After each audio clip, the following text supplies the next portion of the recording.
The morning she said it, the rain had been falling for hours.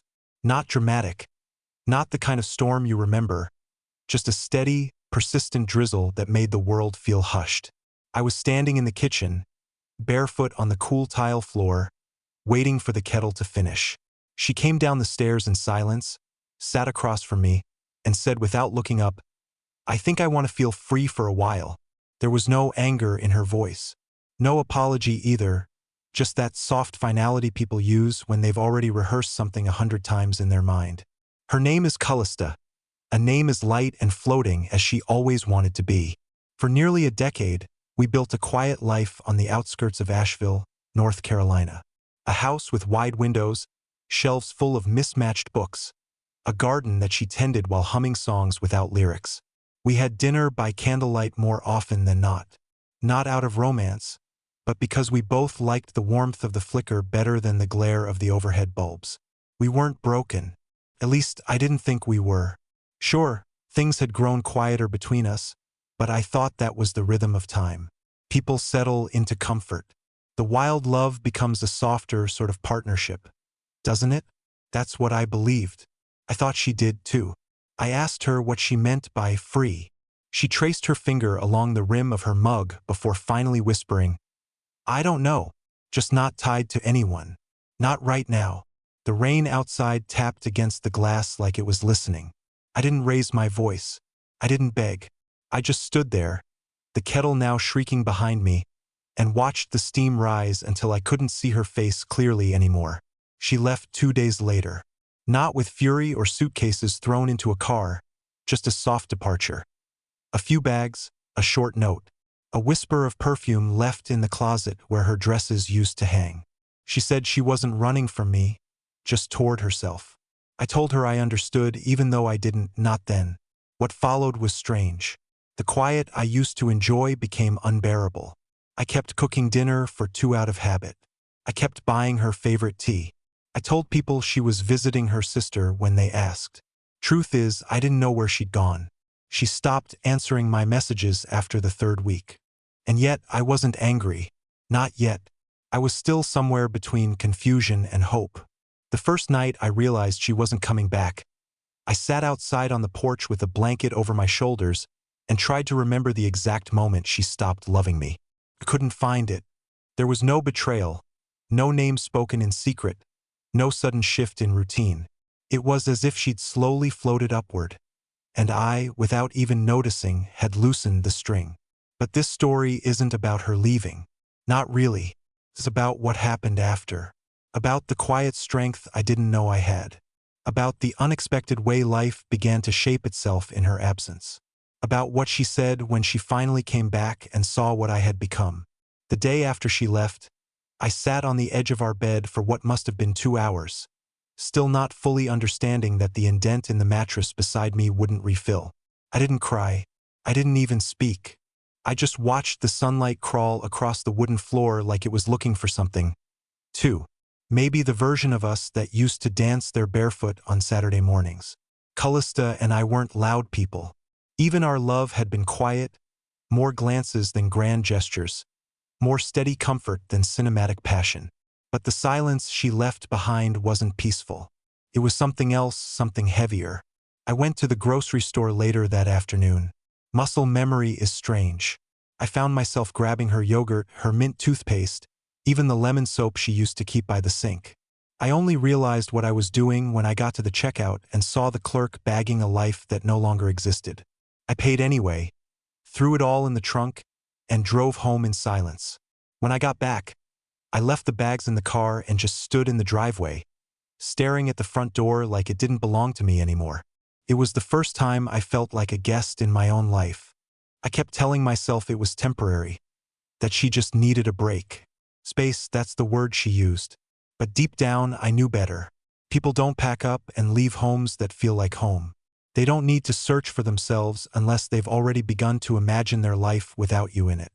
In the weeks that followed, I started doing something strange. I stopped trying to fix things. The leaky faucet stayed leaky. The porch light that flickered still flickered. Her books, which once filled the built-in shelves with color and clutter, stayed exactly where she left them, a kind of museum to the life we shared. At first, it was because I couldn't bear to touch any of it. Later, it became something else, a quiet refusal to pretend. I didn't tell my family the truth. My sister called and asked when Callista and I were visiting again. I told her we were busy. A coworker asked how she was. I said, "She's good." It was easier than explaining that I didn't know where my wife was or why she didn't want to be my wife anymore. Oddly enough, I started remembering things from years earlier, things that never seemed important until now. Like the time we drove through Kansas during a road trip and she cried watching the sun dip under the fields. I asked her what was wrong, and she said, "Nothing. That's the problem." Or the way she'd flinch whenever I used the word routine, as if it was a threat. I used to think she loved the simplicity we built. Now I wonder if it was suffocating her all along. A few people tried to set me up. Casual suggestions, light-hearted nudges. "You need a fresh start," they'd say. "You're still young."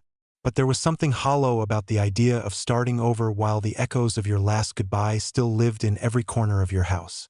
Besides, I didn't want to replace her. I just wanted to understand her. I wanted to know how you go from falling asleep beside someone every night to choosing a world where they no longer exist.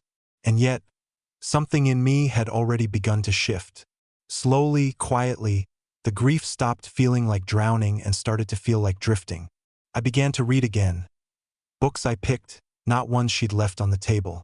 I went for walks after dinner, not because I was chasing peace, but because the evening air no longer felt like it was pressing in on me. I wasn't healing exactly, but I was changing. And not for her, for me. And that's what she didn't expect. Because 3 months later, when I finally stopped checking my phone, when I no longer noticed the empty half of the bed, when I began waking up and actually looking forward to the day, that's when she returned. Not with flowers, not with tears, just a message. Simple, plain, but full of all the words she never said before. "Can we talk?" I stared at the screen, reading it over and over like it might change if I blinked.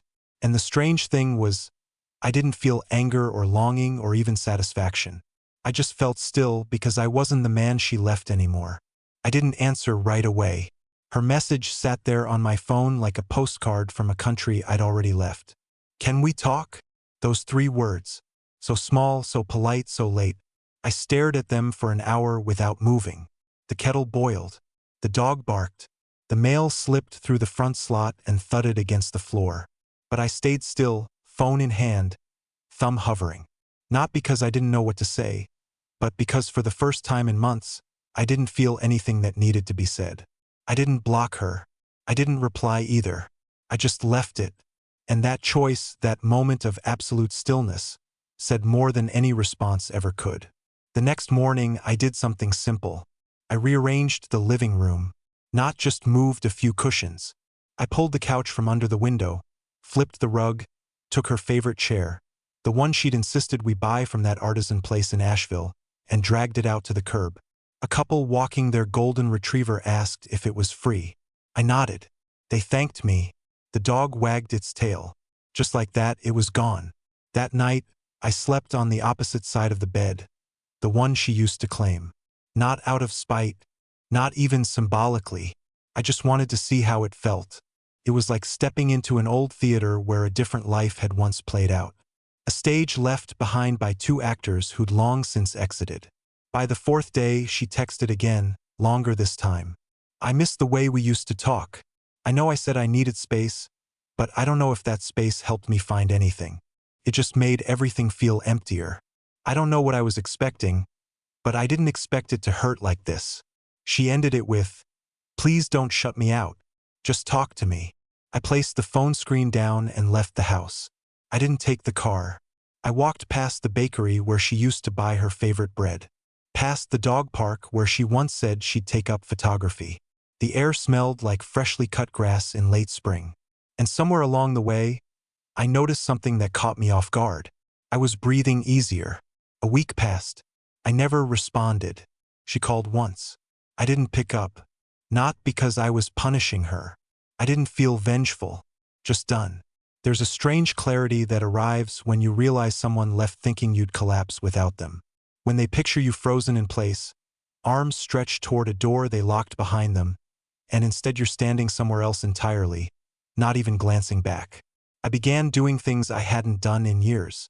I started baking again, something I'd loved before we met but somehow let go of bit by bit. I painted the guest room, not because it needed it, but because I wanted a different shade of blue, a calm one. I spent a whole afternoon putting together a playlist of music I used to love. Songs that had nothing to do with her, that belonged to my world before ours ever collided. Some nights I'd still think about her, not with longing, but with curiosity. What does it feel like to walk away from something steady, thinking there's something brighter out there, only to find it's just wind and echoes? I don't know what she discovered during her time being free. Maybe someone else. Maybe no one. Maybe just a mirror she didn't want to look into. 2 weeks later, I got a letter in the mail. Handwritten, cream paper. Her handwriting, neat wide loops, like she always used when she was nervous. It started with, "I know you probably don't want to hear from me, but I need to say this."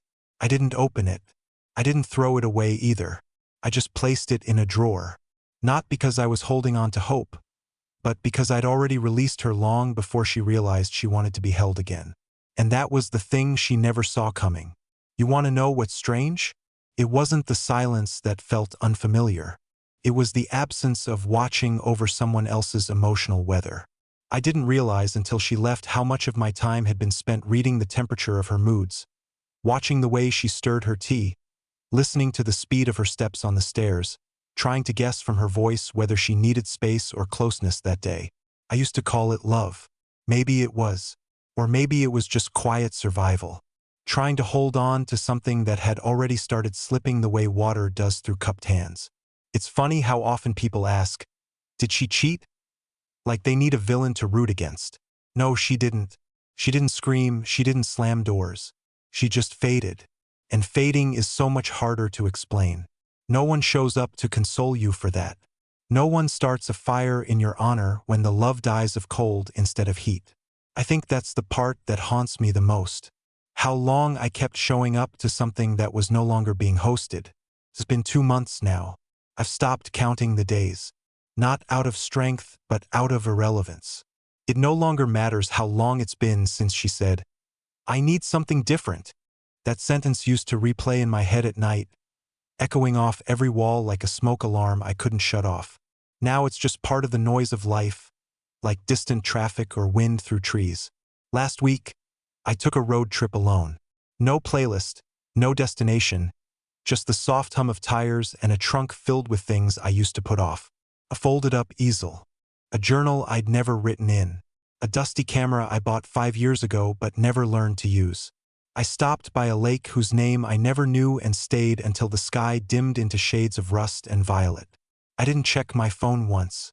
I didn't think of her at all. That night, I stayed in a roadside inn with flickering neon and no working Wi-Fi. The walls were thin, and the bedsheets were scratchy and clean. There was a note on the nightstand, written in marker by some guest long before me. "You are not what left you." I don't know why it hit me so hard. Maybe because I'd started to believe that I was just an echo of the moment she said she was done. Maybe I needed someone, even a stranger with a marker and bad handwriting, to remind me otherwise. When I got back, there were 2 new letters in the mail, one from her, one from her mother. I opened neither. I poured myself a glass of water, stood by the window, and watched the rain begin again, soft and steady. But this time it didn't feel like grief. It felt like washing something away. It's not that I don't care anymore. It's that I no longer feel responsible for the parts of her that broke. Some things you don't fix. You outgrow. The house sounds different when you're not listening for footsteps. The wood creaks more slowly. The wind outside feels gentler. Even the fridge hum seems lower, as if the whole place has relaxed with me. There's a coat hanging behind the door. Once she left it. I moved it once, then moved it back. Not because I wanted it there, not because I missed her. I just didn't care enough to decide. And that, I think, is where peace begins. When even the objects tied to her no longer demand a reaction. This morning, I stood in front of the mirror and washed myself, brushed my teeth. Not quickly, not as part of some routine. I just stood there and looked at my own eyes like they belonged to someone I hadn't seen in years. He looked older than I remembered, but calmer, too. I made breakfast slowly. 1 egg, 1 slice of toast. I didn't check my phone. I didn't play music. I just cracked the shell, watched it sizzle, and let the silence do what it wanted. There was a time I'd fill every empty moment with noise. Podcast, a playlist, a weather app. Now I let things echo. I used to wonder where she went when she needed freedom. Did she go back to someone from before me? Did she walk along beaches pretending she was in a novel? Did she sit in coffee shops and write in the journal she never let me read? I don't wonder anymore. But today, something strange happened. I opened a drawer in the kitchen and found an envelope. Not new, not delivered. It had my name on it, written in lowercase letters with no punctuation. I hadn't seen it before. Inside, a single photo. Not of us, not of her. A photo of a street lamp in winter. Snow falling. Empty street. No note. For a while, I didn't know what to do with it. Then I just leaned it against the window and left it there. The same way people leave flowers on graves. I didn't need to know why she sent it. I understood anyway. Sometimes people leave without ever walking out the door. And sometimes they come back without ever being invited. But me, I had already stepped outside, and I wasn't waiting anymore. You ever notice how a room feels different after a long absence? Even if nothing's changed? Same furniture, same shadows on the wall, same coffee mug on the table with that faint ring on the rim. But when you step back inside, it all feels unfamiliar, like someone rearranged the air while you were gone. That's how it felt when I walked into myself again. I didn't mark the day it happened. No journal entry. No epiphany under a sunset, just a quiet shift. Like waking up and realizing your body aches less than it did yesterday. And for the first time in a while, you're not bracing for pain when you move. The truth is, I stopped asking if she'd come back. Not because I knew she wouldn't, but because it stopped mattering. The version of her I loved, the girl who danced barefoot in the kitchen while a record played something scratchy and slow. She wasn't coming back either way. That version of her is trapped in a moment, like a fly in amber, beautiful, still, and no longer real. But here's the part no one warns you about. Sometimes healing feels like betrayal. There's a guilt to feeling okay when you're not supposed to. You catch yourself laughing at a movie or humming in the car, and suddenly there's this shadow over it, whispering, "Shouldn't you still be broken?" No, not anymore. I went to the farmer's market last weekend, bought peaches that were too ripe, talked to the vendor about nothing, the weather, the traffic, the way the wind kept flipping his sign. When I walked back to my truck, I passed a couple sitting on a bench. They were arguing quietly, the way people do when they still care but can't remember why they're hurting each other. For a second, I thought of her. How we used to fight in whispers, too. Not to avoid disturbing the neighbors, but because we knew yelling would make it real. As long as we kept it quiet, we could pretend it wasn't breaking. That's what love looks like sometimes. A soft war no one admits is happening. I don't miss that. I miss the sound of her zipping her coat while rushing out the door. I miss how she read out loud from books she didn't like just to mock them. I miss the very beginning of us, the part where we thought the future would bend around us like we were made of light. But I don't want her back. I want the man I was to stop apologizing for being left. There's a photo on the fridge of me holding a sparkler in some friend's backyard years ago. She took it. You can't see her in the picture, but you can feel her there. You can feel the trust, the shared understanding that someone is looking at you through a lens and seeing something worth capturing. I kept the photo not for her, but for me to remember that even in the middle of it all, I was still glowing. I didn't close the door. I just stopped holding it open with my foot, hoping she'd walk back through it. There's a corner of my garage that still smells like her shampoo. I found one of her old scarves tucked behind a toolbox last week. Dusty and barely holding its scent, but I knew it immediately. Lavender. Not real lavender. The chemical kind they sell in boutique bottles with elegant fonts and impossible names. I stood there for a long time, holding that strip of fabric like it might give me an answer to a question I wasn't sure I'd asked. I didn't cry. That stopped weeks ago. But I felt something else. A small, patient ache. Not sharp, but dull, familiar. Like a bruise I pressed just to remind myself it's still there. I didn't throw the scarf away. I didn't keep it either. I placed it on the garage shelf like it was visiting, not staying. She sent another message last night. Her fifth. This one wasn't dramatic. No please or I miss or let me explain. Just 5 words. I understand if you can't. I read it twice. I felt nothing. Then I felt guilty for feeling nothing. Then I got angry for feeling guilty. That cycle used to spin all day, every day. But now it just flickers once and moves on like a power surge, not an outage. You know what? No one prepares you for the reality that you might not want revenge. That you might not want her pain, or her regret, or even her apology. You might just want your own name back. And I do. I want my name without the weight of being the one she left. I want to walk into a room and not feel like there's a shadow behind me explaining why I'm alone. I want silence that's mine, not silence that's echoing something she broke. I saw a couple dancing in a park this afternoon. No music, just them, barefoot on the grass, swaying in a way that didn't follow any rhythm I recognized. But they looked free. Not perfect, not polished, just free. And I smiled, not because I missed dancing with her, but because I didn't. I didn't envy them. I didn't ache for that feeling. I respected it. And that told me something. Forgiveness isn't saying, it's okay. It's saying, you don't owe me anything anymore. It's taking the pieces of yourself they left behind, brushing them off and saying, I'll use these for something else now. It's telling the memory to sit down and be quiet. Not because it doesn't matter, but because it's already said enough. I don't hate her. I don't need her.